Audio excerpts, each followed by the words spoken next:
محترم دوستوں، بزرگوں، نوجوان ساتھیوں، میری پیاری ماں اور بہنوں اور خواتین اسلام، نوجوان بچیوں، آج عید المومنین، آج خطبہ جمعہ کا عنوان ہے اسلام اور جادو جنات۔ میرے بھائی، میرے دوست، آج جادو جنات کا بہت زور ہے۔ چاروں طرف سے انسانوں کو جنات اور جادوگروں نے جکڑ رکھا ہے اور نمازوں سے دور کر رکھا ہے، مساجد سے دور کر رکھا ہے، اور یہ جادوگر اور جنات انسانوں کو شرک اور بدعت میں مبتلا کر کے رکھے ہیں۔ ہم جاننے کی کوشش کرتے ہیں کہ جادو کیا ہے۔ میرے بھائی، میرے دوست اور خواتین اسلام، جادو اردو زبان کا معروف لفظ ہے۔ عربی میں اس کے لیے سحر کا لفظ استعمال کیا گیا ہے، جس کا لغوی معنی ہے دھوکہ دینا۔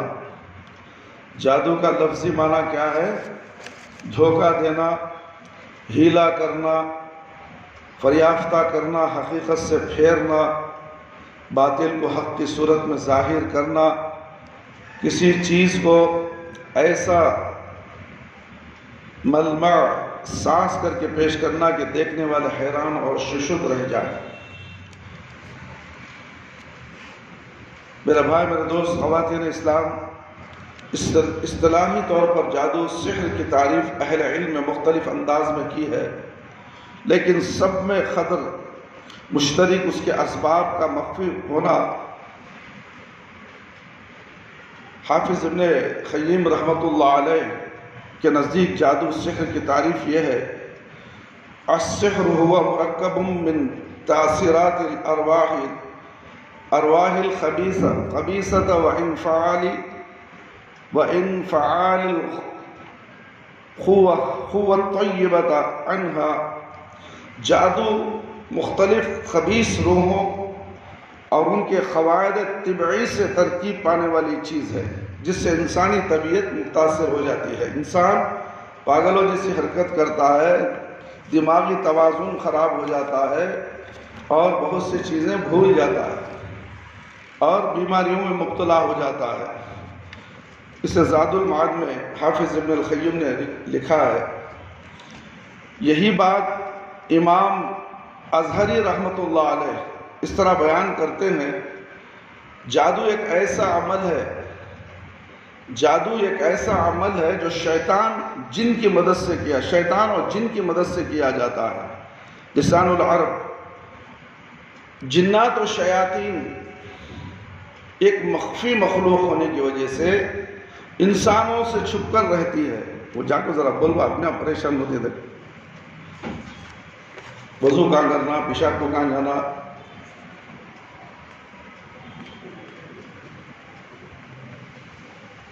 وہاں نیچے کا ایک بیت الخلا کھول، وہاں چابی ہے کہتے۔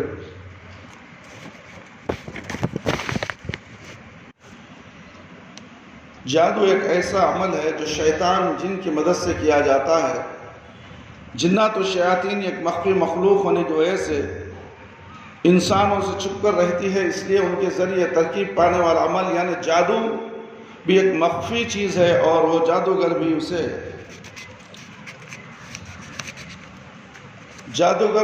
خفیہ طریقوں سے کرتا ہے، یعنی عوام کے سامنے وہ نہیں کر سکتا، خفیہ طور پہ ہی کرے گا، اور اس عمل کی وجہ سے جس شخص کی طبیعت، مزاج، عقل و تخیل وغیرہ متاثر ہو جائے، اس کے بارے میں سائنٹیفک طور پر یہ تشخیص ہی نہیں کی جا سکتی اسے کیا بیماری لاحق ہے اور اس کا سبب کیا ہے۔ بیماری اور اس کے اسباب کے مخفی ہونے کی وجہ سے بھی سحر کہا جاتا ہے۔ میرے بھائی، میرے دوست اور خواتین اسلام،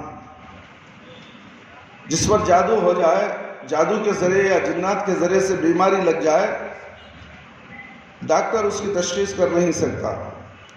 ڈاکٹر کو اس کی بیماری کی وجہ معلوم نہیں ہو سکتی. بہت سے MRI کرا لو، CT اسکین کرا لو، کچھ بھی کرا لو، خون ٹیسٹ کرا لو، سب ہر چیز نارمل ہی آئے گی جب سمجھ جاؤ کہ اس پر جادو یا جنات کا اثر ہے. میرے بھائی، میرے دوست اور خواتین اسلام، جنات اور جادو کو نکالنے کے لیے گندگی سے صاف نہیں کیا جا سکتا، پاک چیز سے صاف کی جاتی ہے. اب کسی کو جادو پکڑ لیا تو فوراً کیا کرتے ہیں، کسی عامل بابا کے جائیں گے، جھوٹے مکاروں کے پاس تعویذ گنڈے ڈال لیں گے جس سے جادو چلا جائے گا، شیطان چلا جائے، مگر ہرگز نہیں جاتا ہو. گندگی سے صاف نہیں ہوتی. گندگی کو صاف کرنے کے لیے پاک اور شفاف پانی چاہیے. اسی طرح وہ شیطان اور جنات کے جادو کی گندگی کو صاف کرنے کے لیے صرف قرآن چاہیے. قرآن سے عمل کیا جائے، قرآن سے رقیہ کیا جائے، قرآن سے علاج کیا جائے تو انشاءاللہ اللہ کے حکم سے وہ زائل ہو جاتی ہے. علامہ ابن خدامہ حنبلی رحمۃ اللہ علیہ جادو سحر کی تعریف میں رقم تراز ہیں. میرے بھائی، میرے دوست، جادو ان تعویذ گنڈوں اور دم منتر والے کلمات کا نام ہے جنہیں پڑھا یا لکھا جاتا ہے، یا جادوگر اس کے ذریعے جادو عمل کرتا ہے جس کی وجہ سے کسی شخص کا جسم یا دل و دماغ چھوئے بغیر متاثر ہو جاتا ہے. اور جادو ایک حقیقت ہے. بعض جادو اس قسم کے ہوتے ہیں کہ ان سے کسی شخص کو قتل یا بیمار بھی کیا جا سکتا ہے، نامرد بھی کیا جا سکتا ہے، میاں بیوی کے درمیان جدائی بھی ڈالی جا سکتی ہے، اور مرد و زن کے درمیان محبت یا نفرت بھی جادو کے زور سے ڈالی جا سکتی ہے. یہ امام شافعی رحمۃ اللہ علیہ کا قول ہے، جبکہ ان کے بعض اصحاب کا قول ہے کہ جادو کی کوئی حقیقت نہیں ہے، محض تخیل ہی ہوتا ہے.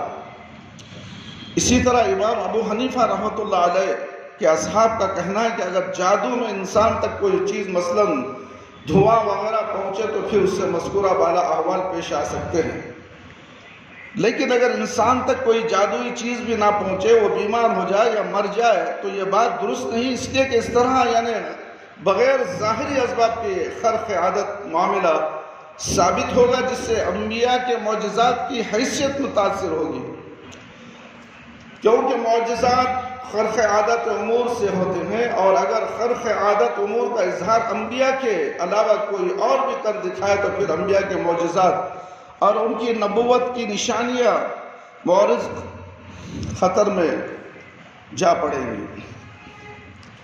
المغنی از ابن خدامہ حنبلی رحمۃ اللہ. امام راضی رحمۃ اللہ علیہ جادو سحر کی تعریف کرتے ہوئے فرماتے ہیں کہ جادو کا تعلق ہر اس کام کے ساتھ ہوتا ہے جس کا سبب مخفی اور اسے اس کی حقیقت سے ہٹا کر پیش کیا جائے، دھوکہ دہی وغیرہ کا عنصر اس میں نمایاں ہو. تفسیر رازی.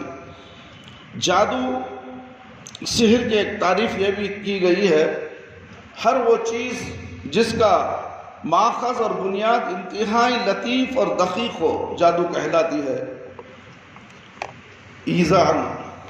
لسان العرب المعجم الوسیط. میرے بھائی، میرے دوست، مختلف الفاظ کا ایسا مجموعہ جس کے ذریعے غیر اللہ کی تعظیم کی جائے اور کائنات کی تقدیر غیر اللہ کی طرف منسوب کی جائے جادو کہلاتا ہے. کائنات کی تقدیر غیر اللہ کی طرف منسوب کی جائے وہ جادو کہلاتا ہے. احکام القرآن.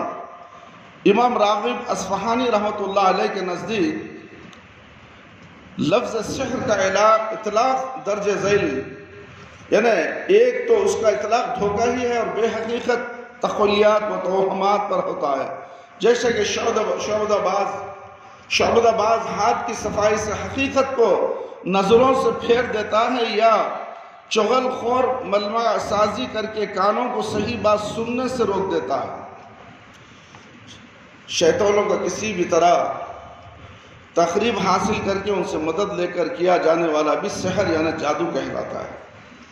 شیطانوں کی مدد لینا، جنات کی مدد لینا اور وہ جادوگروں کے پاس جانا، یہ سحر یعنی جادو ہے میرے بھائی. اور ایسے عاملوں کی بھرمار بہت ہے، ہندوستان میں ہی صحیح ہمارے بنگلور شہر میں بھی اس کی تعداد کثیر تعداد ہے، لوگ ان کے پیچھے دوڑ بھاگ رہے ہیں۔ سحر جادو کا تیسرا اطلاق اس چیز پر ہوتا ہے جو عوام کے ہاں معروف ہے، یعنی یہ ایک ایسا علم ہے جس کے ذریعے صورتوں اور طبیعتوں کو بدلا جا سکتا ہے، صورت کو بھی بدل دی جا سکتی ہے۔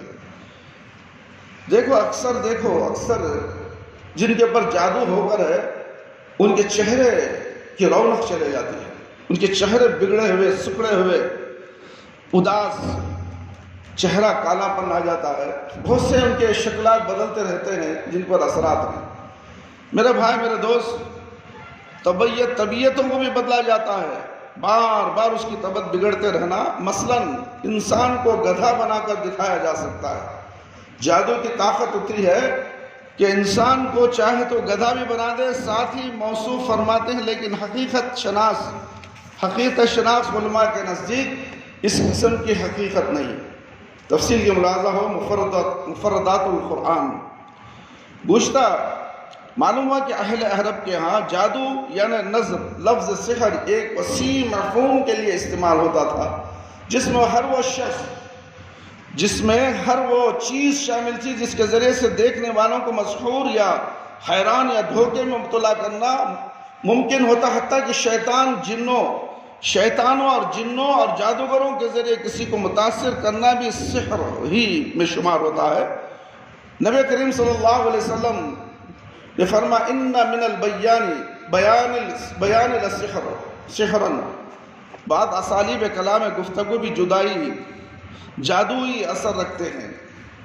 بخاری کے روایت، یعنی بعض لوگوں کو گفتگو کا ایسا فن حاصل ہوتا ہے جس کے ذریعے وہ سامع کو حیران کن حد تک متاثر کر دیتے ہیں۔ اگر کسی اچھے مقصد کے لیے ایسا زور بیان یا احسن انداز اختیار کیا جائے تو اس میں کوئی حرج نہیں، اگر برے مقصد کے لیے ایسا کیا جائے تو پھر یہ قابل مذمت ہے۔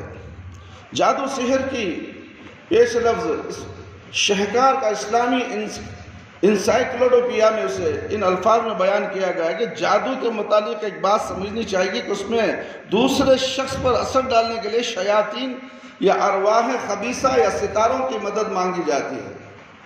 جادو دراصل ایک نفسیاتی اثر ہے میرے بھائی، میرے دوست، جو نفس سے گزر کر جسم کو بھی اسی طرح متاثر کر سکتا ہے جس طرح جسمانی اثرات جسم سے گزر کر نفس کو متاثر کرتے ہیں۔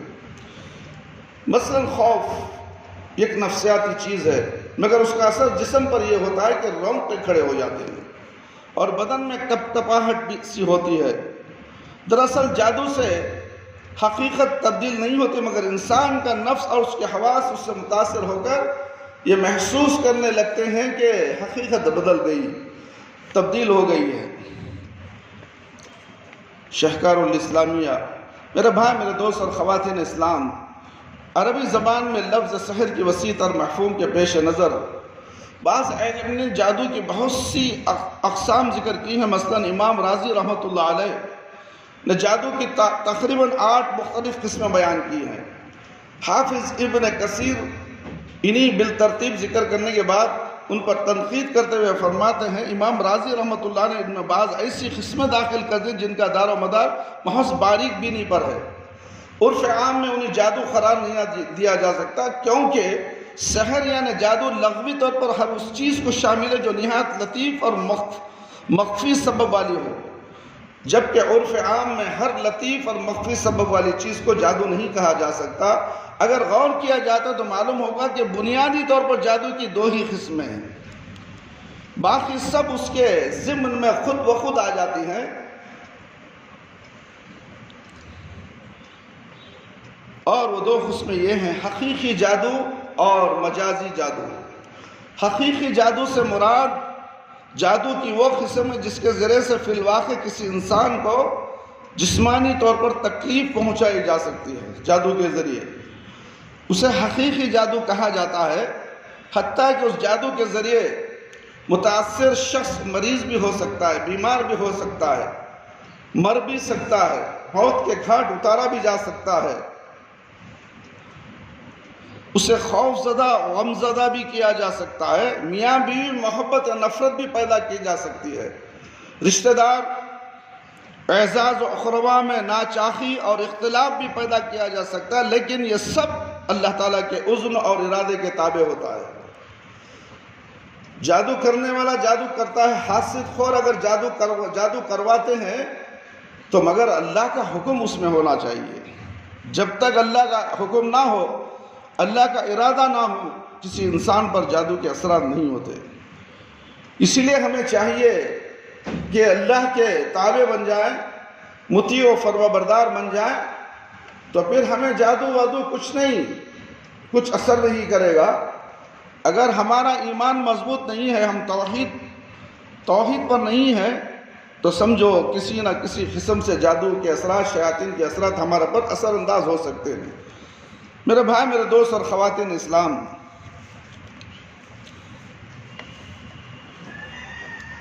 یہ سب اللہ کے اذن اور ارادے کے تابع ہوتا ہے، کیونکہ دیگر اسباب کی طرح جادو بھی ایک سبب ہے، اور کوئی سبب بذات خود مؤثر نہیں ہوتا، بلکہ وہ اللہ مسبب الاسباب کے حکم کا پابند ہوتا ہے۔ مجازی جادو سے مراد جادو کی وہ قسمیں ہیں جن میں حقیقی طور پر کسی چیز کو متاثر نہیں کیا جا سکتا، البتہ دیکھنے والوں کو یہ دھوکہ دیا جا سکتا ہے کہ فلاں چیز کی حقیقت بدل گئی ہے، یا کسی ساکن چیز کو متحرک کو ساکن کر کے دکھایا جاتا ہے۔ نظر بندی، ہاتھ کی صفائی، شعبدہ بازی وغیرہ سبھی اس میں شامل ہیں۔ میرے بھائی، میرے دوست اور خواتین اسلام، شعبدہ بازی سے مراد مجازی جادو کی وہ صورتیں ہیں جن میں ہاتھ کی صفائی کا دخل زیادہ ہوتا ہے، یعنی اس میں کچھ ایسے کرتب اور کرشمے دکھائے جاتے ہیں جس سے دیکھنے والے دھوکہ کھا جاتے ہیں۔ حالانکہ ان شعبدوں کی تکنیکی مہارت حاصل کر کے ہر شخص اس طرح کی کرتب، کرشمے، شعبدے دکھا سکتا ہے۔ اب تو اس موضوع پر بے شمار کتابیں لکھی جا چکی ہیں، بہت سے بیانات بھی ہو چکے جن میں تکنیکی فارمولوں کی بنیاد پر شعبدہ بازی کے گر سکھائے جاتے ہیں، اور کوئی بھی عقل مند آدمی انہیں دیکھ کر عجیب و غریب شعبدے دکھا سکتا ہے۔ مثال کے طور پر ایک واقعہ ہے میرے بھائی، میرے دوست نے بتاتے ہیں کہ ایک مرتبہ ایک شعبدہ باز لوگوں کا مجمع باندھے اپنے کرتب دکھا رہا تھا۔ ہم بھی وہاں سے گزرے اور ذرا رک کر اسے دیکھنے لگے۔ اس جادوگر نے اپنا دستی رومال زمین پر پھیلا دیا اور خالی ہاتھ لہرا کر عوام کو باور کرایا کہ میرے پاس کچھ نہیں، مگر میں اس رومال کو اپنے کالے علم کے ذریعے جلا کر راکھ کر دوں گا۔ لہذا کوئی شخص اس رومال کا جائزہ یا میری تلاشی لینا چاہے تو لے سکتا ہے۔ وہ یہ کہتے ہوئے دائیں بائیں ٹہلتا رہا، منہ ہلا کر یہ ظاہر کرتا رہا جیسے وہ کوئی وظیفہ یا جادو منتر پڑھ رہا ہے۔ اسی اسنا ہمارا ایک دوست رومال کے قریب گیا اور کچھ جائزہ لینے کے بعد واپس آ گیا۔ کافی دیر گزر گئی مگر جادوگر اپنے وعدے کے مطابق رومال کو جلا نہ سکا، بلکہ اب تو جادوگر کے چہرے سے پریشانی کے آثار دکھائی دینے لگے اور لوگ بھی اس کا مذاق اڑانے لگے۔ لگاؤ آپ جادوگر، کرو جادو تو دکھاؤ، کرتب تو دکھاؤ، لیکن جب رومال جوں کا تو پڑا رہا تو لوگوں کا ہجوم منتشر ہو گیا، سب سے اسے گالیاں بکتے ہوئے، برا بھلا کہتے ہوئے چل دیے۔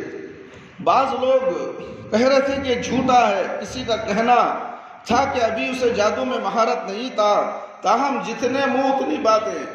لیکن بعد میں ہمارے دوست نے یہ راز فاش کیا کہ اس نام یہاں جادوگر کے پاس ایک جلنے والا کیمیکل تھا جسے اس نے رومال پر پھینک دیا تھا، مگر جو ہی میں نے دیکھا تو چپکے سے اٹھا لیا اور اسی کے ذریعے رومال کو آگ لگنی تھی، لیکن جب یہ مادہ ہی نہ رہا تو جادوگر آگ کیسے لگا سکتا ہے؟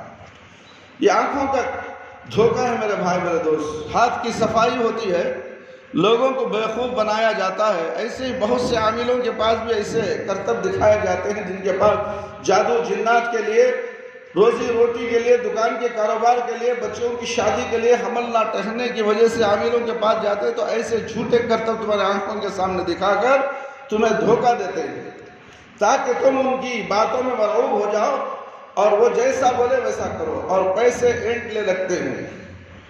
میرے بھائی میرے دوست، جادو ہوتا ہے، دھوکہ ہے۔ دراصل بعض جلنے والے کیمیکل اسے ایسے ہوتے ہیں جب تک انہیں گیلی جگہ میں رکھا جائے انہیں آگ نہیں لگتی، اور جب وہ خشک ہو یا انہیں خشک جگہ پر رکھا جائے تو ان میں سے خود بخود آگ پیدا ہو جاتی ہے، اور جس کپڑے یا کاغذ وغیرہ پر ایسا کیمیکل رکھا ہوا ہو بھی جل جاتا ہے۔ شعبہ باز اس کیمیکل کی ہلکی سی مقدار اپنے منہ میں رکھ لیتا ہے،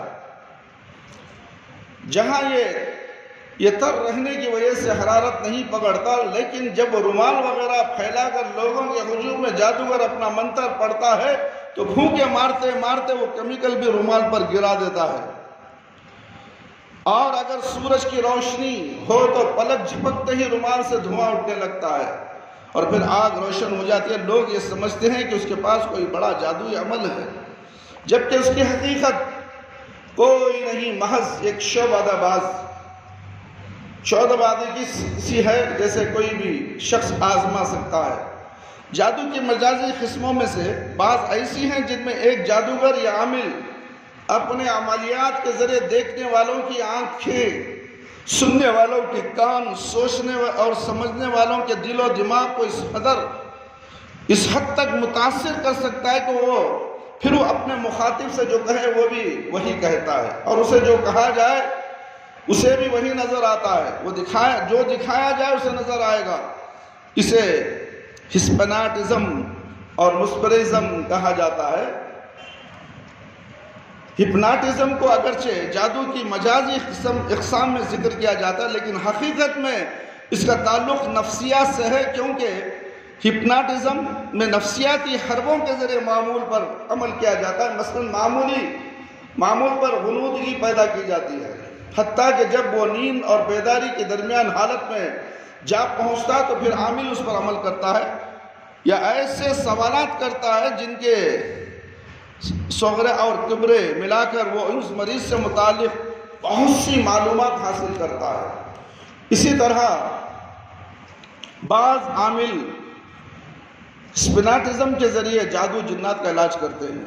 مثلا جب بعض عامل مریض کی آنکھوں میں تیز دوا ڈال کر اسے مسلسل 1-2 گھنٹے تک آنکھیں بند کرنے کی تلقین کرتے ہیں، اس دوران نفسیاتی طور پر اس کا علاج کیا جاتا ہے۔ مثلا اسے کہا جاتا ہے کہ تم تصور کرو کہ تمہیں وہ جن نظر آ رہا ہے جو تمہیں تنگ کرتا ہے۔ جب وہ یہ تصور کر لیتا ہے تو پھر مریض سے کہا جاتا ہے کہ تصور ہی میں سے اسے مار ڈالو یا آگ لگا دو، اور خیال کرو کہ وہ جل کر بھسم ہو گیا ہے، اور اس کی راکھ ہوا میں اڑا دو، وغیرہ وغیرہ۔ اور جب مریض اس جن مار دیا گیا اور تمہارا جادو بھی ختم کر دیا گیا، لہٰذا اب تم بالکل ٹھیک ہو گئے ہو۔ اسی طرح ہپناٹزم اور مسمرزم میں مہارت رکھنے والا اپنے پاس آنے والے ہر شخص سے چند بنیادی سوال کرنے کے بعد اپنی طرف سے صغرے اور کبرے ملا کر بہت جلد اسے بتا دیتا ہے کہ تمہارا ذوق و شوق کیا ہے، تمہاری عادت کیسی ہے، تم کس طرح کی چیزوں کو پسند کرتے ہو، کن کو ناپسند کرتے ہو، وغیرہ وغیرہ۔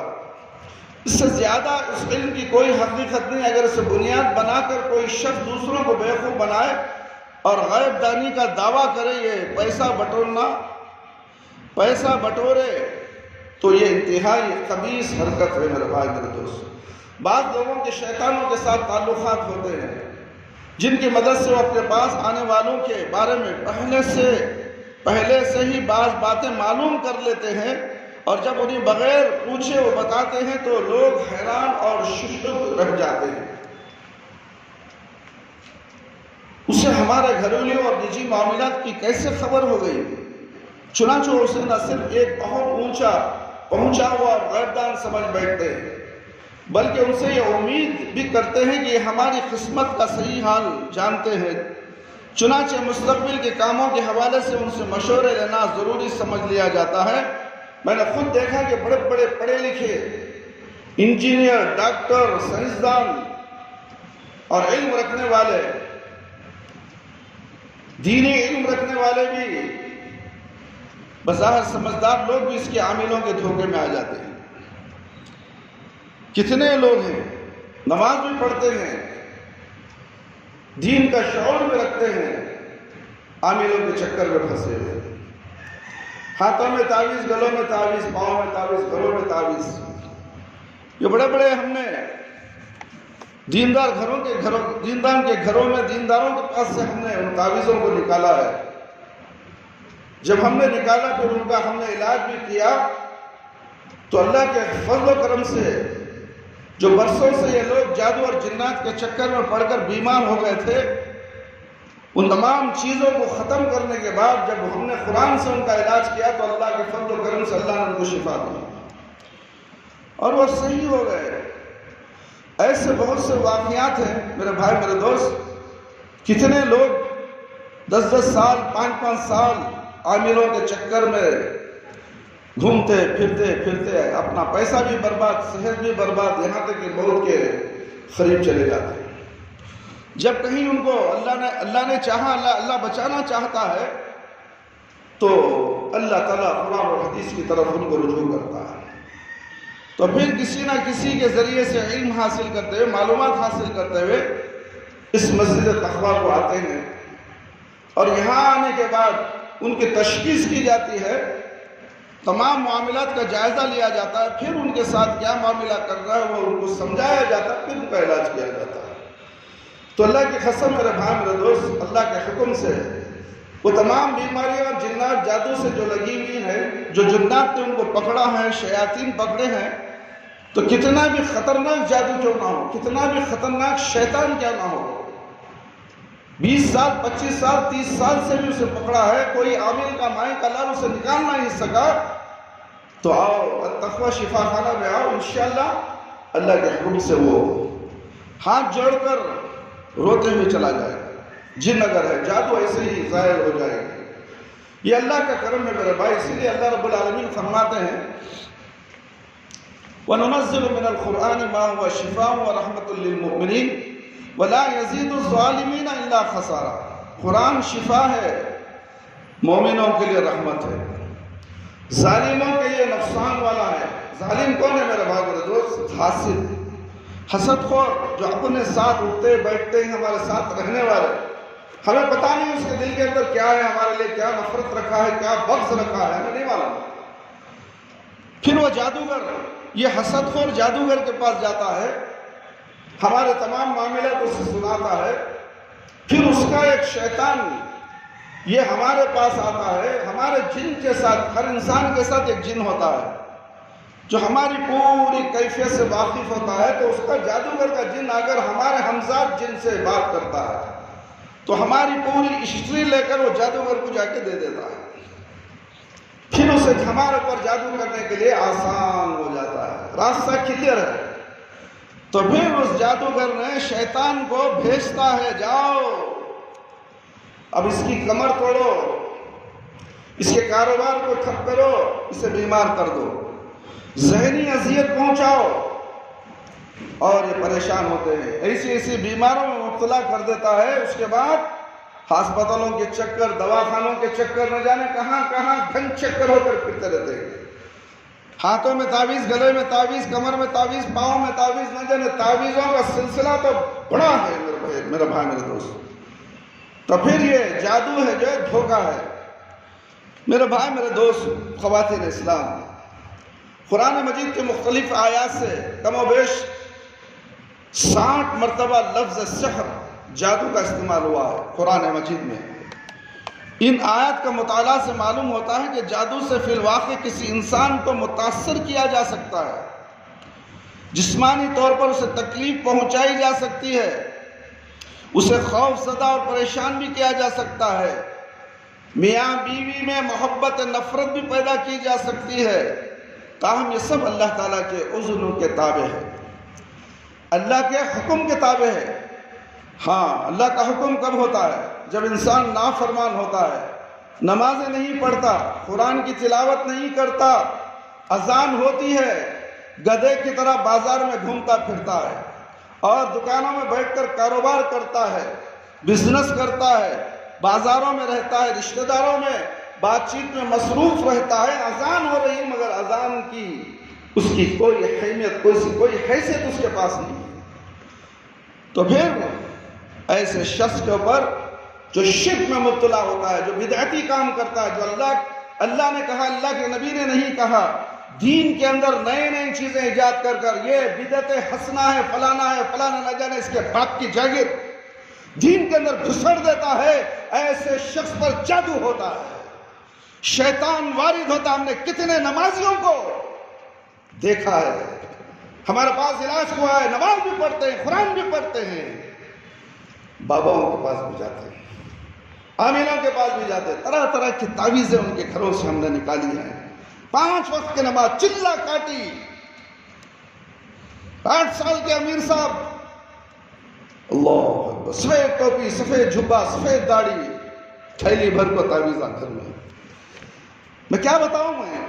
کون دودھ کا دھلا ہے، کون سفید ہے، سفید ٹوپی، سفید داڑھی، سفید جھبا، سفید شرعی پہن لینے سے کوئی متقی پرہیزگار نہیں ہوتا۔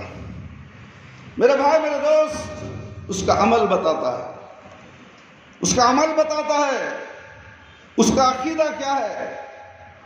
تمام دین کا دار و مدار عقیدے پہ ہے، جس کے عقیدے توحید نہیں، اس کی پوری عبادتیں ضائع ہو جائیں گی، چاہے وہ ہزاروں نمازیں پڑھتا ہو، قرآن کی تلاوت روز کرتا ہو، میں فلانا پڑھیا، کہف پڑھیا، یاسین پڑھیا، فلانا پڑھیا، صبح شام ذکر میں رہتا ہوں، حضرت اللہ مجھے اچھا رکھا ہے، اللہ نے تو ڈھیل دی ہے، تیرا عقیدہ کیا ہے؟ تیرا عقیدہ توحید پر نہیں ہے، رسالت نبی محمد صلی اللہ علیہ وسلم پر نہیں ہے، تو تیری عبادتیں بیکار ہے۔ جادو تو تیرے لیے آسانی سے اثر ہوتی ہے، اگر جادو تجھے نہیں اثر ہوئی تو تیرے جوروں کو ہوتی ہے، تیرے بچوں کو ہوتی ہے، اس کا اثر تیرے بیوی بچوں، تیرے کرتوتوں کی وجہ سے، تیری نافرمانیوں کی وجہ سے تیرے بیوی بچوں کے اثرات ہوتے ہیں۔ یہ اللہ رب العالمین کا نظام ہے، سزا دینا چاہے تو کئی طریقے سے اللہ سزا دیتا ہے، انسان پریشان پھرتا ہے، میں نماز بھی پڑھتا ہوں، روزہ بھی رکھتا ہوں، ذکر بھی کرتا ہوں، مگر ہمارے بیوی کی تکلیف جاری رہتی ہے۔ اے انسان، اس وقت غور کر، میری کہاں غلطیاں ہو رہی ہیں، میں کہاں خسارے میں ہوں، کہاں خطا کار ہوں۔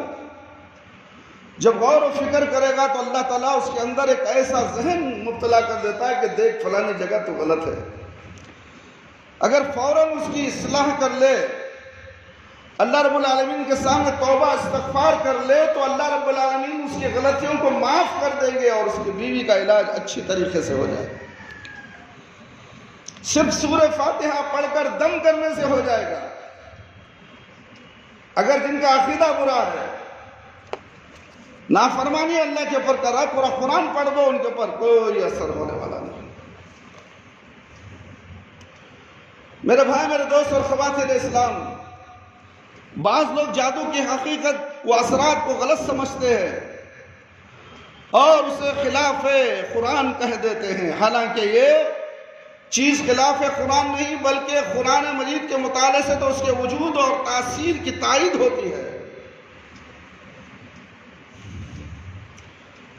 البتہ جادوئی عملیات کرنے والے کروانے کو قرآن کفری عمل قرار دیتا ہے۔ جو جادوگر ہے، جادو کرواتا ہے، وہ کفر میں ہے۔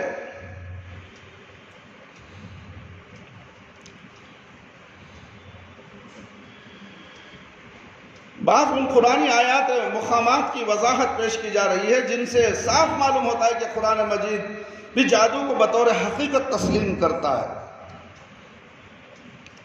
اللہ تعالیٰ نے سلیمان علیہ السلام کو نہایت عالی شان حکومت اور عظیم الشان سلطنت سے نواز رکھا تھا، حتیٰ کہ آپ وہ واحد حکمران اور پیغمبر تھے جنہیں انسانوں، جنوں، پرندوں، ہوا اور دیگر مخلوقات پر حکومت عطا کی گئی تھی، اور یہ تمام چیزیں آپ کے تابع فرمان کر دی گئی تھی۔ لیکن آپ کی وفات کے بعد بعض لوگوں نے مشہور کر دیا کہ سلیمان علیہ السلام جادوگر تھے، جادو کے زور سے حکومت کیا کرتے تھے۔ نبی کریم صلی اللہ علیہ وسلم کے دور میں بھی یہودیوں کا یہی خیال تھا،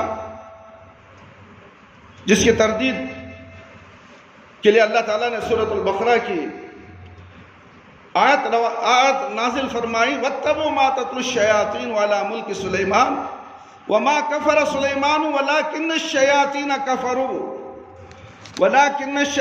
كَفَرُوا يُعَلِّمُونَ النَّاسَ السِّحْرَ وَمَا أُنزِلَ عَلَى الْمَلَكَيْنِ بِبَابِلَ هَارُوتَ وَمَارُوتَ وَمَا يُعَلِّمَانِ مِنْ أَحَدٍ حَتَّى يَقُولَا إِنَّمَا نَحْنُ فِتْنَةٌ فَلَا تَكْفُرْ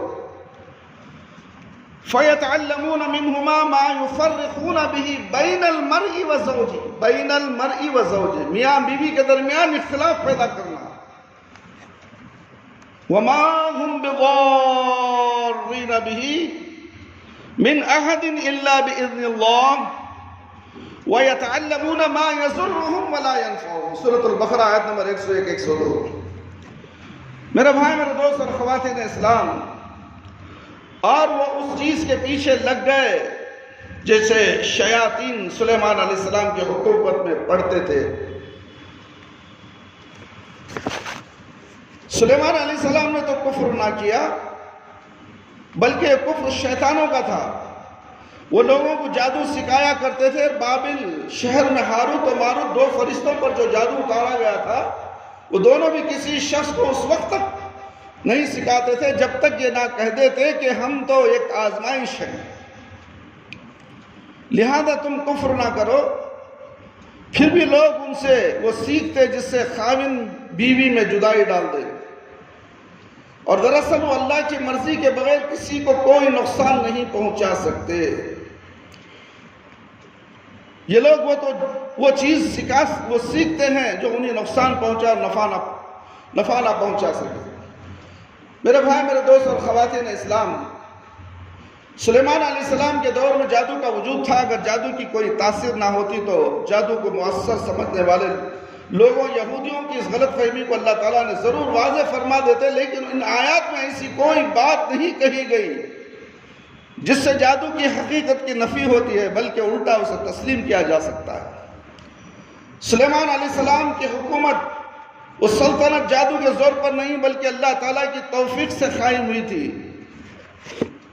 اسی لیے اللہ تعالیٰ نے یہ تو کہا کہ سلیمان علیہ السلام جادوگر نہیں تھے، مگر یہ نہیں کہا کہ جادو کی کوئی حقیقت نہیں. اگر جادو کوئی غیر حقیقی وہمی اور فرضی چیز ہوتی تو اللہ تعالیٰ کی اس حقیقت سے ضرور پردہ اٹھا دیتے تھے. اللہ رب العالمین حقیقت سے ضرور پردہ اٹھا دیتے، کیونکہ قرآن مجید تو لوگوں کے عقائد کے اعمال کی اصلاح کرتا ہے. سلیمان علیہ السلام جادوگر نہیں بلکہ اللہ تعالیٰ کے ایک برگزیدہ پیغمبر تھے. سلیمان علیہ السلام کے دور میں جادو پھیلانے والوں کو شیطان کہا گیا، جس سے معلوم ہوا کہ جادو سیکھنا، سکھانا، کرنا، کروانا شیطانی کام ہے. آج کتنے لوگ شیطان بن کے گھوم رہے ہیں، رشتہ داروں میں ہیں، خاندان میں ہیں، دوست احباب میں ہیں، کاروبار کے ساتھیوں میں ہیں. یہ شیطان ہے، ہمیں معلوم نہیں ہمارے ساتھ شیطان ہے. کاروبار زور ہو گیا، حسد آ گئی، جادوگر کرنے گیا، جادو کر دیا.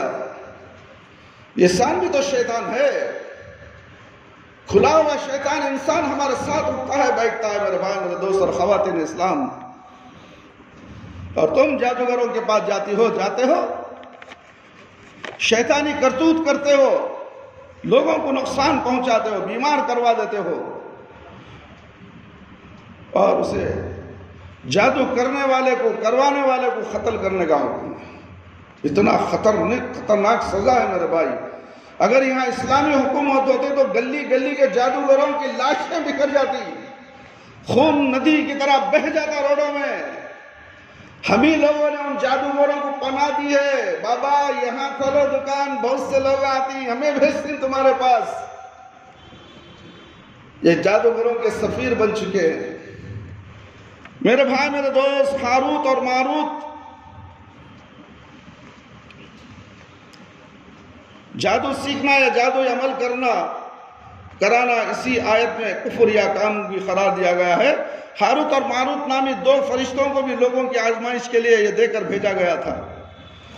جادو کے ذریعے لوگوں کو جسمانی، ذہنی یا معاشی طور پر اذیت پہنچائی جا سکتی ہے.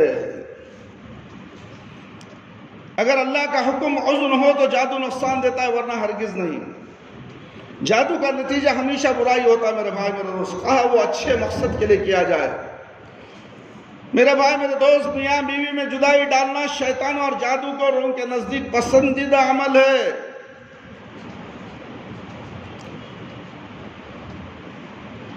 کسی انسان کو جسمانی نفسیاتی طور پر جو نقصان پہنچتا ہے وہ کوئی غیر ممکن بات نہیں، لیکن منکرین جادو ان آیات کی تفسیر و تعویل میں مختلف شبہات اٹھانے کی کوشش کرتے ہیں تاکہ جادو کی حقیقت سے انکار ممکن نہ ہو۔ آئندہ صدور میں آئندہ انشاءاللہ اور بھی بہت سے باتیں آپ کے سامنے آ رہی ہیں۔ اکثر بیشتر مفسرین نے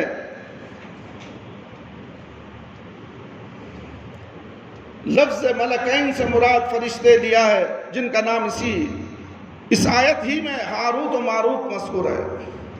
قرآن مجید کے ظاہری الفاظ اور ملکین کی قرات متواترہ بھی چونکہ اس کی تائید کرتی ہے، اسی لیے ہمیں بھی اس سے اتفاق ہے، مگر بعض لوگ لفظ ما کو نافیہ مراد لیتے ہیں اور ملکین سے یا تو فرشتے مراد لیتے ہی نہیں، یا پھر فرشتے مراد لیتے بھی ہیں تو ما نافیہ کی وجہ سے اس کا ترجمہ یہ کرتے ہیں کہ ملکین پر بھی جادو نہیں اتارا گیا۔ ان بنیاد پر جادو کی حقیقت کا انکار کرتے ہیں، حالانکہ اگر زیر نظر آیات سیاق و سباق پر غور کیا جائے تو ان کے موقف کی کمزوری واضح ہو جاتی ہے، اور وہ اس طرح کہ اگر ملکین پر جادو نہیں اتارا گیا تھا، دو فرشتوں پر ہاروت اور ماروت، ملکین سے مراد دو فرشتے ہاروت اور ماروت پر جادو نہیں اتارا گیا تھا، تو پھر وہ کون سی چیز تھی جو لوگوں کو سکھایا کرتے تھے؟ وہ اس کا سیکھنا سکھانا واضح طور پر کفر ہے۔ پھر اگر آیات کا یہ حصہ اختلاف کے پیش نظر الگ کر کے غور کیا جائے تو معلوم ہوگا کہ اسی آیت میں جادو کا ذکر بھی ایک حقیقت کے طور پر تسلیم کیا گیا ہے۔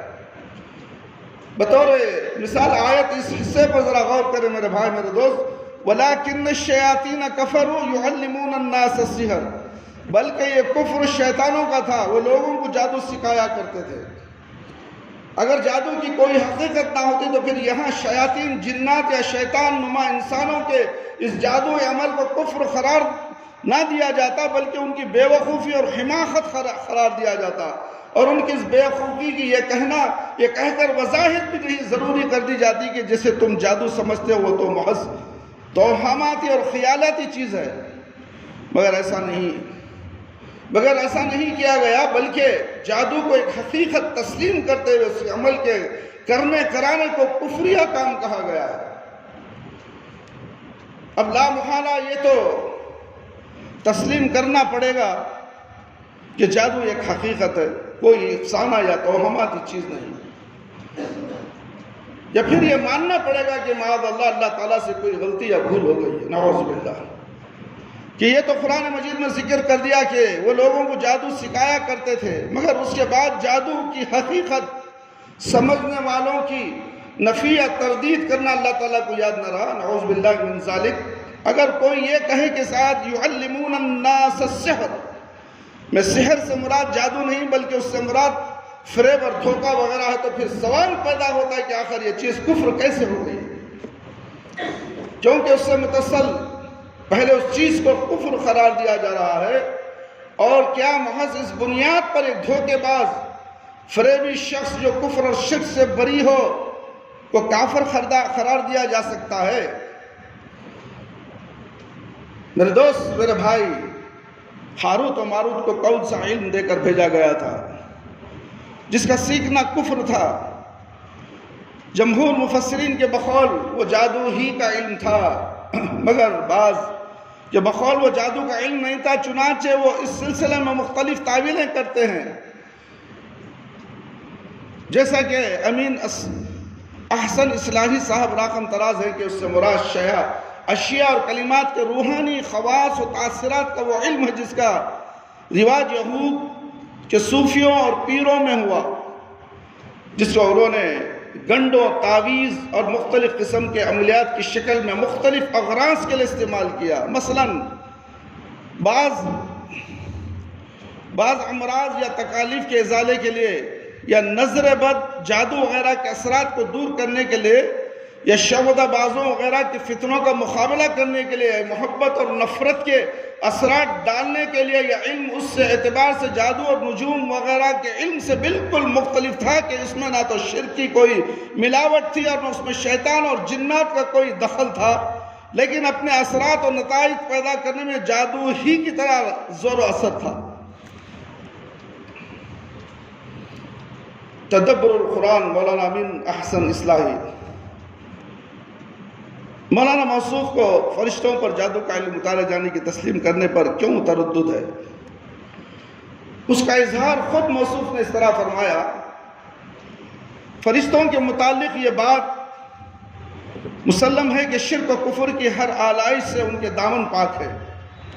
ان کے مزاج اللہ تعالیٰ نے ایسے بنائے کہ اس طرح کی گندگی ان کو بھی چھو بھی نہیں سکتی، ان کو گندگی لگ بھی نہیں سکتی۔ فرشتے ہمیشہ اس دنیا میں اللہ تعالیٰ کی طرف سے حق و عدل کے قیام اور خیر و فلاح کی دعوت و تعلیم کا ذریعہ بنے ہیں، اور یہی چیز ان کے شایان شان ہے۔ اسی وجہ سے جادو کے علم کا ان پر اترنا، ان کا اس کی اشاعت کرنا اگرچہ کتنی ہی احتیاط کے ساتھ کیوں نہ ہو، عقل سے بعید بات ہے۔ اگر فرشتے اس طرح کے کام کرنے لگ جائیں تو پھر شیاطین کے لیے کیا کام باقی رہ جائے گا؟ ایک تو یہ کہ شیخ جادو کا جو تسلیم کرتے ہیں وہ یہی علماء اہل سنہ کا موقوف ہے، جس میں شک و شبہ اور اختلاف کی کوئی گنجائش نہیں۔ دوسری یہ کہ وہ اس کے شیطانی علم ہونے کی وجہ سے فرشتوں پر اس کے نزول کو نہیں مانتے، بلکہ بقول فرشتوں پر جو کچھ نازل ہوا وہ درود وغیرہ جیسے علم تھا، جادو نہیں تھا بلکہ۔ لیکن ہمیں موصوف کی اس رائے سے اختلاف ہے، اسی لیے کہ آیت کے سیاق و سباق میں سحر جادو کا بیان ہے، جس سے معلوم ہوتا ہے کہ ان فرشتوں کو بھی جادو کا علم دے کر بھیجا گیا تھا۔ دوسری بات یہ ہے کہ فرشتوں کا کام حکم الہی کی تعمیل ہے۔ انہیں اس بات سے سروکار نہیں کہ آدم علیہ السلام کو سجدہ غیر اللہ کو سجدہ ہے، بلکہ وہ تو یہ دیکھتے ہیں کہ اللہ کا حکم ہے۔ اب یہ خبر پرست لوگ خبروں کو جو سجدہ کرتے ہیں وہ یہی دلیل دیتے ہیں کہ اللہ نے خود سجدہ کرایا آدم علیہ السلام کو، وہ لیٹے ہوئے تھے، روح پھونکی گئی تھی، زندہ تھے، سجدہ کرا دیا۔ اب ہم مردے، خبروں میں ولی اللہ زندہ ہی، ہم اسی لیے وہاں سجدہ کرتے ہیں۔ کیا وہ ولی اللہ کو سجدہ کرنے کا حکم اللہ نے دیا تھا؟ یہاں تو اللہ نے حکم دیا آدم علیہ السلام کو سجدہ کرنے کا، اور تم نے اس سے جواز کو لے کر شرک کی وبا پھیلا چکی، لوگوں کو اللہ کے سامنے جھکانے کے بجائے مگر خبروں کے سامنے جھکانا شروع کروا دیا تم نے۔ ایرے غیرے نتھو خیرے، جو نماز کا پابند نہیں، قرآن و حدیث کا پابند نہیں، اللہ اور اللہ کے رسول کیا اسے معلوم ہی نہیں، ایسے لوگوں کے پاس جا کر یہ بڑے بڑے لوگ اپنے کاروبار کو بڑھانے کے لیے، جادو پریت کو ہٹانے کے لیے، جادو کروانے کے لیے ایسے ڈھونگی باباؤں کے سامنے اپنے سروں کو ان کے قدموں پر رکھ دیتے ہیں۔ جواز یہی ہے سجدہ جو آدم علیہ السلام کو کیا گیا تھا، بلکہ وہ تو یہ دیکھتے ہیں کہ اللہ کا حکم ہے جس کی نافرمانی گناہ ہے۔ خبروں کو سجدہ کرنا نافرمانی ہے، نافرمانی گناہ ہے۔ اب سمجھائیں تو سمجھائیں، کس کو سمجھائیں؟ حق بات سمجھاؤ، مسجد خالی، ڈپلیکیٹ باتیں بولو، جگہ نہیں رہتی، یاد رکھ لو، اس کی ایک نشانی ہے۔ قرآن اور حدیث پیش کرو، گنے چنے لوگ آئیں گے سننے کے لیے۔ اگر حق بات سے ہٹ کر ان کے دماغوں کے موافق آج جو گندگی چل رہی ہے اسی کے تائید میں ہم پیش کریں گے تو اللہ اکبر، کتنے بڑے حضرت بھی ہو، حضرت کے ہاتھ اور پیر چومنے لگ جائیں گے۔ جو دیکھو آج کل نیٹ کے اندر، انٹرنیٹ کے اندر آپ کو نظارہ مل جائے گا میرے بھائی، میرے دوست۔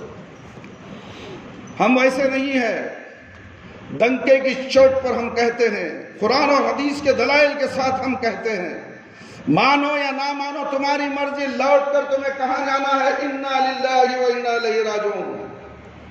ہم سب کر لوٹ کر اللہ کے پاس ہی جانا ہے۔ حساب کیا وہ بابا نومن مٹی کے اندر سویا ہوا تمہارا پیر و مرشد لے گا، اس کا بھی حساب اللہ رب العالمین لینے والے ہیں۔ جن کی تم پکڑے ہوئے ہو، اس وقت میدان حشر میں مجبور، بے کس، لاچار ہو کر کھڑے ہوں گے۔ ساری کائنات کے انسان، جنات سب مجبور ہوں گے۔ کسی کا زور، کسی کی سفارش قابل قبول نہیں ہوگی۔ تم سمجھتے ہو کہ میں نے 11ویں کر لی بابا کی، چلو ہمارے کو جنت میں چلے جائیں گے۔ جنت بابا کی جاگیر نہیں، میرے بھائی کا دوست۔ وہی بابا نے کہا، جن کی تم 11ویں 12ویں نہیں کرتے ہو، وہی بابا نے کہا یہ شرک ہے، ایسا مت کرو، میرے نام کا جپو مت، میرے نام کا کلمہ مت پڑھو، میرے نام کی 11ویں مت کرو، فاتحہ مت دلاؤ، 11ویں مت کرو، نہ جانے تم کیا کیا کرتے ہو ان کے نام سے۔ بلکہ وہ موحد ہے، توحید پرست ہے، تم نے ان کا بھی نام بیڑا غرق کر کے رکھ دیا۔ انا للہ و انا الیہ راجعون۔ میرے بھائی، میرے دوست، بلکہ وہ تو یہ دیکھتے ہیں کہ اللہ کا حکم ہے، جس کی نافرمانی گناہ ہے۔ اسی طرح اگر ہاروت و ماروت کو جادو کا علم دے کر بھیجا گیا تو یہ اللہ ان کے خالق و مالک کی حکمت و منشا کے مطابق تھا، لہٰذا اس سے بعید از عقل قرار نہیں دیا جا سکتا۔ میرے بھائی، میرے دوست، تیسری بات یہ ہے، اگر یہ جادو کا علم نہیں تھا تو ہاروت و ماروت اپنے پاس جادو کا علم سیکھنے کے لیے آنے والوں کو فلا تکفر، کفر نہ کرو، نہ کہتے تھے، کیونکہ جادو بہر صورت کفریہ کام ہے، مگر دیگر وظائف و اوارات کی ہر صورت تو کفریہ نہیں ہے، جیسا کہ خود موصوف نے بھی اس سے اتفاق کیا ان کے پہلے۔ یہ علم اس اعتبار سے جادو اور نجوم وغیرہ کے علم سے بالکل مختلف تھا کہ اس میں نہ تو شرک کی کوئی ملاوٹ تھی اور نہ اس میں شیطان اور جنات کا کوئی دخل تھا، لیکن اپنے اثرات اور نتائج کے پیدا کرنے میں یہ جادو ہی کی طرح زور اثر ہے۔ موصوف اصلاحی صاحب نے ان الفاظ فلا تکفر، کفر نہ کرو کی بھی ایک تعویل کی ہے، چنانچہ وہ وما يعلمون من احد حتى يقولا انما نحن فتنة فلا تکفر کی وضاحت کرتے ہوئے فرماتے ہیں مدعا یہ کہ اپنے اس علم کا اگر کسی پر انکشاف کرے تو ساتھ ہی اس کو یہ تنبیہ ضرور کر دیتے کہ دیکھو ہمارا یہ علم ایک فتنہ ہے، تو ہم اس کو برے مقاصد میں استعمال کر کے کفر میں نہ پڑ جانا، بلکہ اس کو صرف اچھے مقصد میں استعمال کرنا۔ حالانکہ نحن فطرتاً فلا تکفر کا معنی تو یہ ہے کہ ہم آزمائش کے لیے ہیں، لہذا تم کفر نہ کرو۔ سیاق و سباق کی روشنی میں سے مراد یہی ہو سکتا ہے کہ ہمیں تو جادو کا علم دے کر اس لیے بھیجا گیا کہ تمہارا امتحان لیں، اللہ اکبر، لہذا تم اسے سیکھنے آ کر کفر کا ارتکاب نہ کرو۔ ہر علم سیکھو، اس کا کفر کا ارتکاب نہ کرو۔ اللہ نے ہمیں دنیا میں وجود بخشا ہے صرف امتحان کے لیے۔ ہم کو دنیا میں بھیجا اللہ رب العالمین نے امتحان کے لیے۔ ہم کہاں تک مومن بندے ہیں، ہم کہاں تک اللہ رب العالمین کی عبادت کرتے ہیں، ہم کہاں تک اللہ رب العالمین کی فرما برداری کرتے ہیں۔ اللہ رب العالمین کی بھی فرما برداری کرتے ہیں، ملا مولوی پیر و مرشد کی بھی فرما برداری کرتے ہیں، تو یہاں تضاد ہے میرے بھائی۔ ایسی فرما برداری اللہ کے پاس قابل قبول نہیں، یہی تو ظالم ہے۔ ظالموں کا کوئی مددگار نہیں ہوتا، صرف ایک اللہ کی عبادت کرو، ایک اللہ رب العالمین کی فرما برداری کرو، یہی امتحان ہے تمہارے اوپر کہ تم کس کی عبادت کرتے ہو۔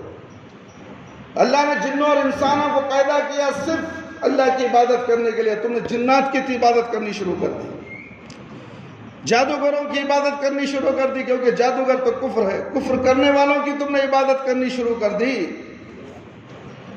انا للہ و انا الیہ راجعون۔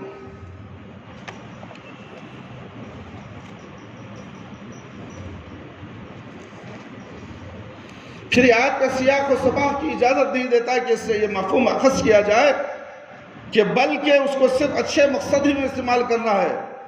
جو یہ شبہ پیدا ہوتا ہے کہ جادو بجاد خود کفر یہ کام ہے، وہ آخر فرشتوں کے ذریعے لوگوں کو کیوں سکھایا جانے لگا تھا، اس کا جواب بہت اچھا ہے میرے بھائی، میرے دوست۔ رہا فرشتوں کا ایک ایسی چیز سیکھنا جو بجائے خود بری تھی، تو اس کی مثال ایسی ہے جیسے پولیس کے بے وردی سپاہی رشوت خور حاکم کو نشانہ زد سکے، نوٹ لے جا کر رشوت کے دور پر دیتے ہیں تاکہ اسے عین حالت ارتکاب مجرم پکڑ لے، اس کے لیے بے گناہی کے عذر کی گنجائش باقی نہ رہے۔ تفہیم القرآن۔ میرے بھائی، میرے دوست، بعض لوگ کہتے ہیں کہ اگر ہاروت و ماروت کو جادو کا علم دے کر بھیجا گیا تھا تو پھر آج وہ علم کہاں گیا؟ اگر آج وہ علم موجود نہیں تو اس کا مطلب ہے کہ انہیں جو علم دیا گیا تھا وہ جادو تھا ہی نہیں۔ حالانکہ اعتراض سراسر غلط ہے، اس لیے کہ اگر اسے درست تسلیم کر لیا جائے تو پھر اسے لازم آتا ہے کہ ہر اس چیز کا انکار کر دیا جائے جس سے اللہ تعالیٰ نے دنیا میں نازل یا ظاہر تو کیا مگر آج وہ ہمارے سامنے موجود نہیں، یا موجود ہے تو اس کی صحت کے بارے میں یقین نہیں تھا۔ مثلا نوح علیہ السلام کی کشتی، صالح علیہ السلام کی اونٹنی، موسیٰ علیہ السلام کا عصا اور تابوت جس میں تورات کے صحائف وغیرہ تھے، وہ کیا ان سب مسلمہ چیزوں کا محض اس لیے انکار کر دینا درست ہے کہ یہ دنیا میں موجود نہیں ہے؟ کیا کسی چیز کے وجود کے ختم یا غائب ہونے کی بنا پر یہ دعویٰ کیا جا سکتا ہے کہ وہ چیز کبھی دنیا میں تھی ہی نہیں؟ پھر یہ بات بھی یاد رہے کہ جادو کا وجود سلیمان علیہ السلام سے پہلے بھی تھا، اور بعد میں بھی یہ سلسلہ کسی نہ کسی شکل میں باقی رہا اور باقی رہا ہے، چل رہا۔ اگر ہم یہ تسلیم کر لیں جادو کی کوئی حقیقت نہیں، اگر کبھی دنیا میں جادو نام کی کوئی چیز تھی بھی تو بعد میں اس کا کوئی وجود باقی نہیں رہا، تو اس سے نبی کریم صلی اللہ علیہ وسلم کی تمام صحیح احادیث کا الزام آتا ہے۔ اللہ کے نبی صلی اللہ علیہ وسلم پر خود جادو ہوا تھا۔ جادو کی حقیقت تو احادیث کے اندر بھی موجود ہے، انشاءاللہ اگلے جمعہ اس کے تعلق سے آپ کو بتاؤں گا۔ میں وقت کی کمی کی وجہ سے میں بات کو ختم کرنے والا ہوں۔ میرے بھائی، میرے دوست، نبی کریم صلی اللہ علیہ وسلم کی تمام صحیح احادیث کا انکار لازم ہے جن میں جادوگر کی مذمت، شریعت کے بارے کئی احکام آج ملتے ہیں۔ حقیقت یہ ہے کہ جو لوگ جادو کی حقیقت سے انکاری ہیں وہ ان تمام صحیح مستند احادیث کا بھی صاف انکار کر دیتے ہیں جن میں جادو کی تاثیر کے حوالے سے کوئی نہ کوئی بات مذکور ہے، یا ان کی عجیب و غریب تعویلات کرنے لگتے ہیں۔ اللہ انہیں ہدایت دے، آمین یا رب العالمین۔ میرے بھائی، میرے دوست اور خواتین اسلام، اللہ سے ڈریے۔ جادو کرنا تو کفر ہے، جادو کروانا بھی کفر ہے۔ آپ کے دوست احباب، رشتہ دار، بھائی بہن ہیں، آپ کا ان سے کیا تعلق ہے؟ ان کی روزی تو ان کو اللہ دینے والا ہے، ان کو صحت و عافیت دینے والا اللہ رب العالمین ہے۔ کسی کے پاس تھوڑا سا مال آ جائے، کسی کا کوئی کاروبار اچھا چلنے لگے، کوئی اچھا صحیح تندرست دکھتا ہے تو ہمارے رشتہ داروں میں، دوست احباب میں حسد اور جلن ہونی شروع ہو جاتی ہے۔ یہ حسد اور جلن جو ہے یہی کفر ہے میرے بھائی۔ یہ کفر کہاں لے جاتا ہے تمہیں؟ ان پاکھنڈی جادوگروں کے پاس لے جاتا ہے جو شیطان اور جنات کی مدد سے تمہارا علاج کرتے ہیں۔ شیطان اور جنات کا کام کیا ہے؟ فساد کروانا، انسانی مخلوق کو تباہ و برباد کرنا اور بیمار کرنا، میاں بیوی میں لڑائی ڈالنا، باپ بیٹے میں لڑائی ڈالنا، بیٹے باپ میں لڑائی ڈالنا، رشتہ داروں میں، خاندانوں میں پھوٹ ڈالنا۔ اگر کسی کی جائیداد ہے تو اس وارث کو بھی جادو کے ذریعے سے جان سے مار دیا جاتا ہے۔ بہت سے واقعات ہمارے پاس اس مسجد میں ہم قرآن کے ذریعے سے علاج کرتے ہیں۔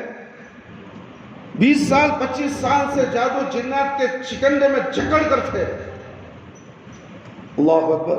تعویذ تو اتنے گڈھے تعویذ آ کیا ان تمام تعویذیں ان کو اس بیماری سے، اس جادوگر سے، اس شیطان کے پکڑنے سے چھٹکارا دلائے؟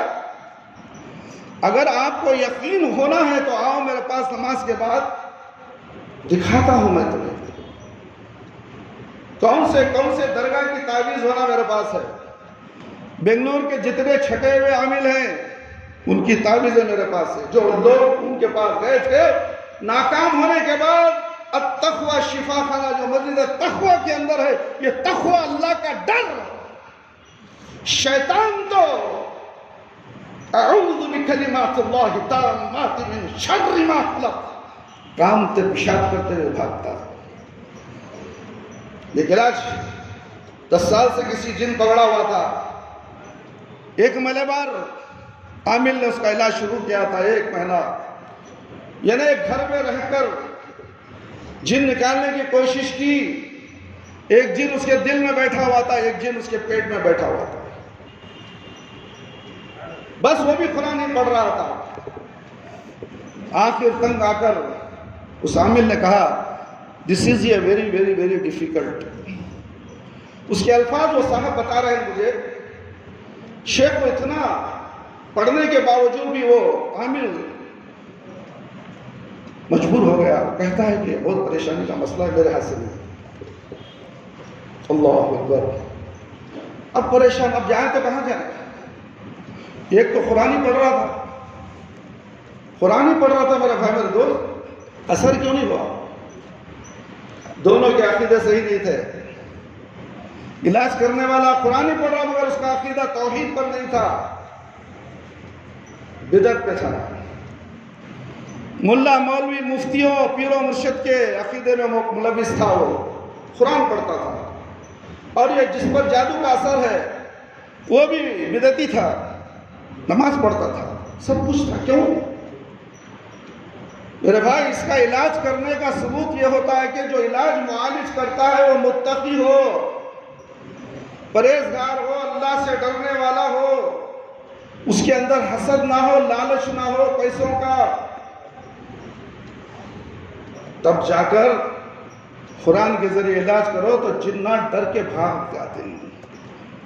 اس عامل کا روب اللہ کے طرف سے اس شیطان پر پڑتا ہے تو شیطان بل بلانے لگتا ہے. اس نے پہلی قرات میں ہی رونا چلانا شروع کر دیا اور ہاتھ جوڑنے لگا, شیخ حضرت مجھے چھوڑ دو, میں چلے جاتا ہوں. میں کہاں اگر پھنس گیا ہے؟ میرے بھائی آزما کر دیکھو, تمہارا دوست ہوا میں اگر کوئی ہے تو بھیجو. اگر کوئی اس مصیبت سے چھٹکارا دلاتا ہے تو کتنا بڑا اجر اس کے لیے ہے. شیطان دکھنے والی چیز نہیں, روح ہے. جادو دکھنے والی چیز نہیں, اسے بیماری ہے. ڈاکٹروں کے پاس پھرو, کوئی علاج نہیں ہوتا اس بیماری کا. سمجھ جاؤ یہ جادو اور جنات کا علاج ہے.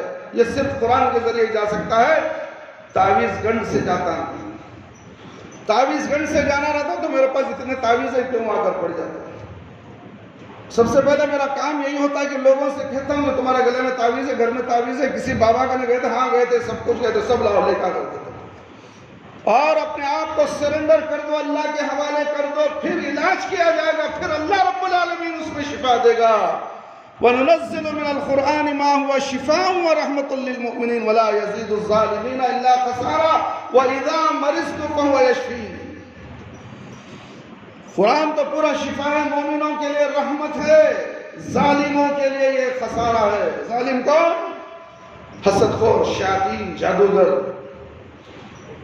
اور یہ بیماری دینے والا کون؟ اللہ رب العالمین. اے اللہ تو نے بیماری دی, تو ہی شفا دینے والا. ہم تمام کا دار و مدار اللہ کے حوالے کرتے ہیں. تو اللہ کے فضل و کرم سے ایسے جنات کی چکڑ میں, جادو کے زد میں آنے والے بہت سے لوگوں کا ہم نے علاج کیا ہے, تسلی بخش علاج کیا ہے میرے بھائی میرے دوست. 30 سال جنات ایک انسان کو پکڑ کے پورا کمزور کر دیا, یہ پاؤں پورا باریک ہو گیا, اس کا چلنا پھرنا مشکل.